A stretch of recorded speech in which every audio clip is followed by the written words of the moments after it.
बोला बोला सरस्वती मैया की।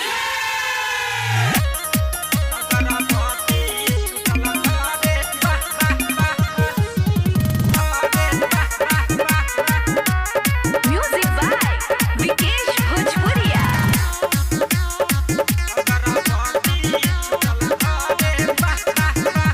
साले में मौका एक बार आवेला, मैया के आसन दुआरे आवेला, मैया के आसन दुआरे आवेला। साले में मौका एक बार आवेला, मैया के आसन दुआरे आवेला।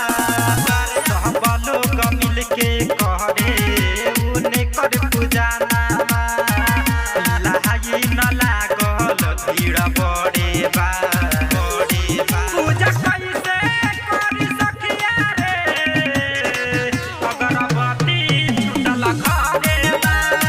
पूजा कैसे करी सखिया रे, अगरबत्ती छूटल घरे बा। घरे बा पूजा कैसे करी सखिया, अगरबत्ती छूटल घरे बा। सब तबा के फूल मचिसिया उहे एगो गड़बड़ाइल रे। सुन रे सखिया तोहरे चलते रहनी हम